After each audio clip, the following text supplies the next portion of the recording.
Friends, આજે આપણે બનાવશું સાબુદાણાની ખીર. તો એકદમ સરસ માપ સાથે આ ખીરને આપણે તૈયાર કરીશું અને હું તમને સાબુદાણાની ખીર બનાવવાની એક પરફેક્ટ ટ્રીક આપીશ, જેથી તમારી ખીર ફાટશે પણ નહીં કે તળિયે ચોંટશે પણ નહીં. એકદમ ખીલેલા સાબુદાણા સાથે તૈયાર થશે આપણી આ સાબુદાણાની ખીર. એકદમ સરળ રેસીપી છે અને એકદમ ફટાફટ બનીને તૈયાર થાય છે. Friends, welcome back to Vaghela's ખાના ખજાના. જો તમને મારી રેસીપી પસંદ આવતી હોય તો પ્લીઝ મારી ચેનલને જરૂરથી સબસ્ક્રાઈબ કરી લેજો.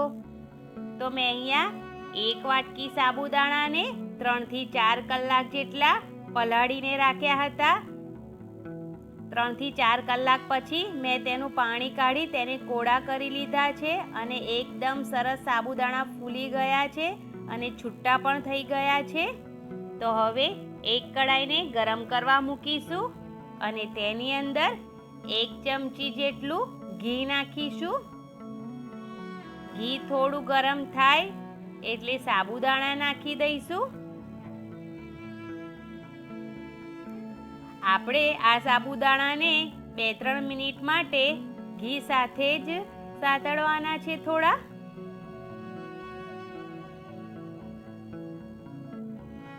જો તમારા સાબુદાણાની જે ખીર છે એ ચોંટી જતી હોય અને સાબુદાણા જે છે એ એકદમ ખીલેલા છૂટા ના પડતા હોય તો તમે આ રીતથી બનાવજો. એકદમ જબરજસ્ત ખીર બનશે. મોતીના દાણા જેવા બધા જ સાબુદાણાના દાણા છે એ બધા જ અલગ થઈ જશે. તો બસ 2-3 મિનિટ જેવું આપણે સાબુદાણાને ઘી સાથે મિક્સ કરી લઈશું. તો બસ 2-3 મિનિટ જેવું થઈ ગયું છે. ધીમા ગેસ પર તેને આપણે સાંતળી લીધા છે સાબુદાણાને. તો અહીંયા હું પહેલાં 500 ગ્રામ દૂધ લઈ રહી છું. ફૂલ ફેટ વાળું દૂધ લેવાનું છે આપણે. દૂધ તમે અહીંયા વધારે ઓછું કરી શકો છો. મેં અહીંયા 500 ગ્રામ દૂધ નાખ્યું છે અને તેને સાબુદાણા સાથે મિક્સ કરી લઈશું. ગેસની ફ્લેમ ફાસ્ટ કરી દઈશું.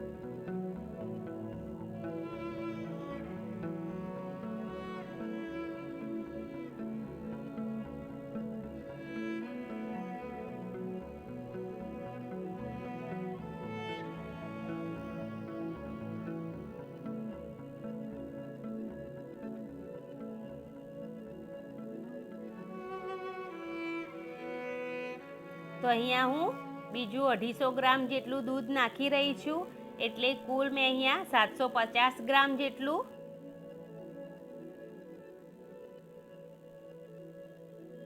દૂધ નાખ્યું છે. તેને પણ એકદમ સારી રીતે મિક્સ કરીને 3 થી 4 મિનિટ જેટલું ઉકળવા દઈશું, જેથી સાબુદાણા પણ થોડા ઉકળી જાય અને ફૂલી જાય.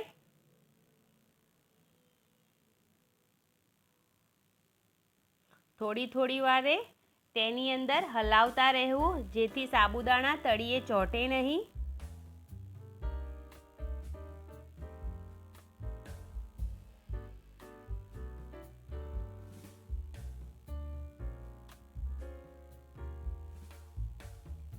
મેં અહીંયા થોડો યલો કલર નાખ્યો છે, જેથી આપણી જે આ ખીર છે એ થોડી પીળાશ પડતી થાય. તમે તેની જગ્યાએ કેસરનો ઉપયોગ કરી શકો છો. તો તેને પણ એકદમ સારી રીતે મિક્સ કરી લઈશું. 3-1 મિનિટમાં જ આપણા જે સાબુદાણા છે એ બફાઈ પણ જાય છે અને જે દૂધ છે એ પણ એકદમ ગાઢું થઈ જાય છે. તો અહીંયા મેં થોડી દ્રાક્ષ નાખી દીધી છે. ઇલાયચી પાવડર નાખ્યો છે 1/2 ચમચી જેટલો. બાદામ કાજુનું કતરણ નાખ્યું છે, થોડું બચાવીશું ગાર્નિશિંગ માટે. થોડા પિસ્તા પણ નાખ્યા છે.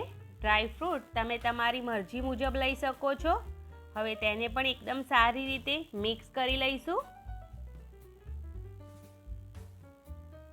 જેમ જેમ સાબુદાણા બફાતા જશે તેમ તેમ આપણું જે દૂધ છે એકદમ ગાઢું થતું જશે અને સાબુદાણા ઓગળવા માંડશે. એટલે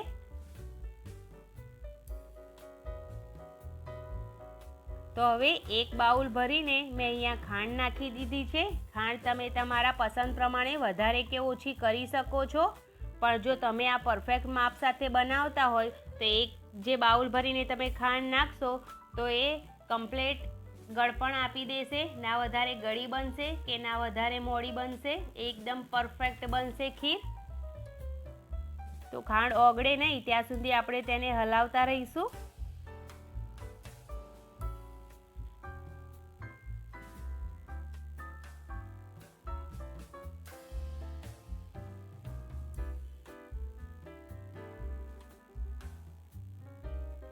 એકદમ ઓછા ટાઈમમાં આપણી આ ખીર બનીને રેડી થાય છે.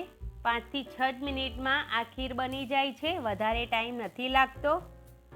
તો બસ એકદમ ખીલેલા દાણા સાથે આપણી ખીર રેડી થઈ ગઈ છે. તો ગેસની ફ્લેમ બંધ કરી દઈશું અને ખીરને એક બાઉલમાં કાઢી લઈશું આપણે. તો તમે જોઈ શકો છો કે ના તળિયે ચોંટી છે ના આપણી આ ખીર ફાટી છે. એકદમ સરસ મોતીના દાણાની જેમ ખીલેલી એકદમ હેલ્ધી સાબુદાણાની ખીર બનીને રેડી થઈ ગઈ છે.